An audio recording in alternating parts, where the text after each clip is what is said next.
everybody, my name is Joseph Shepard, and I did write a bunch of stuff when I was at home. I even wrote a poem. I left it there. So I'm just going to hope that's going to come out and it'll touch your hearts. Yeah. Thank you.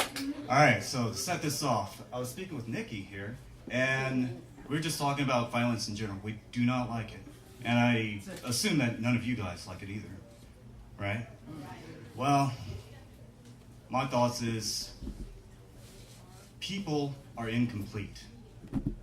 Most of the time, we are rushing through life and we have all these emotions, we have all this energy, right? And we come across frustrations, we come across problems, and these problems, they can be immense, they can be tiny. We might not actually have a full understanding of how big the problem might be. And those problems, they can cause us to just kind of lose ourselves. We can lose ourselves in these emotions. We can lash out, and that person that we lash out at might be our son, our daughter, our wives, our brother, our sisters, our mother, our father, and they get hurt. And afterwards, the person's mentality, their mind, comes back. And they'll look at the person that they hurt and they will realize, shoot, I just hurt somebody. So this dilemma is everywhere. And realizing this, my thoughts is, I could be angry at the person, the husbands that lash out their wives. They end up in divorce. Yes, all that happens. I could write about it and say, these men should be put in jail for the rest of their lives. Yes. But really, it's about the individual. We're all individuals. And first of all, there is substantial growth that needs to occur in us. And that growth, I would hope, would continue even when we're like 70. Instead of in these old people's homes and only able to put our minds on checkers and in front of the TV. People can be still communicating. They can still be developing, even in their old age, working on themselves. By the age of 30, we have these expectations that I should be a complete person. I should know myself. I should know what I stand for. I'm a Democrat. Damn it. I'm from Ohio, so there's a lot of these things. You should be married by the time you're 20. It should be the one. You should never have sex.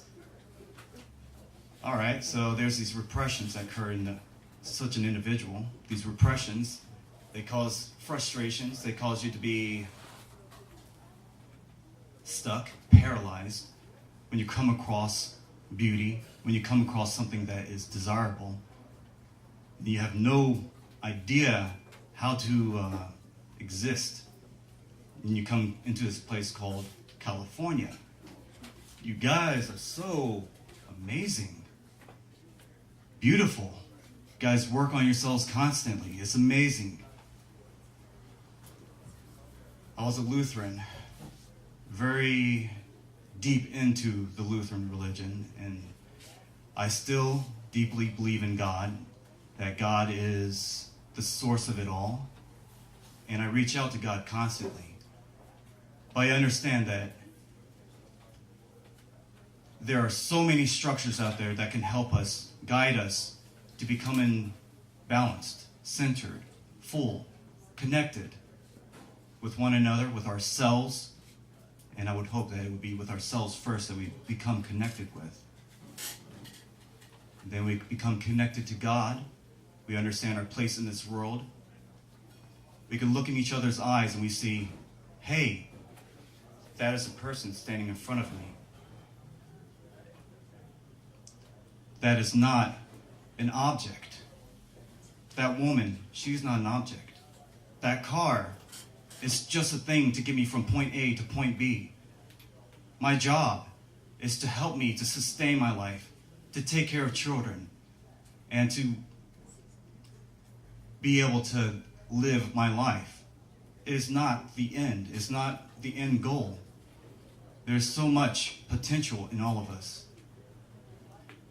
I played the piano, and I found out that this was what helped me to get out of a shell that I have. And let's talk about the shell, actually, because this is something that's kind of strange, and I kind of realized this yesterday. We can dance, and sometimes, say when we dance, we can be very jerky. Now let's imagine that this is people in general, right? Yes, we feel that dancing should be fluid. Now let's imagine that individuals, all of us, are dancing through life. And let's say that all of us has these repressions, these restrictions, these inner non-growths. And we go through life being restricted, trying to reach out to one another. And we feel so broken, so trashy, so unnecessary, so small. Well, there are so many structures out there, my friend, in which we can go into these things. There is yoga. I just tried some yoga last week. It was amazing. And it was Kundalini yoga. There's a session where you get to dance and you get to be outside of your box. And it's freaking amazing. You should try it sometime. However, back to that dancing individual. You're broken in this world. And you're having so much trouble trying to look into another person's eye. Instead, you try to navigate the world I don't want to offend you, let me just go around you so that you don't want to interfere in their goals. And you're hoping to find your own goals. You're hoping to find somebody that might love you. Then you find somebody and you're like, oh, hey, this person's giving me a chance. You latch out, you grab them, and you say, yes, this is the one. Is this the one? And you latch at them, you grab them, and you try to hug them, cling to them. All right, I found mine. This is mine. Yes, mine. And you're not really looking them in the eye. You may not even see that they're a person. You just see breast, thigh, yes, hot, no, maybe. It's a person, right? That's a person. We're all people, right? However, you get married to this object. This object's mine. Stop looking. Don't look at my object. This object is mine. I see you. You're looking at my woman. No, my woman. I'm going to put a cover over her face so nobody can look at her. Yeah, my beauty. Mine. My body. So that's just an object to you. Let's not be objects to one another. We're people. Thank you. And I want to say, let's welcome the next poets and thanks for the night. Hallelujah.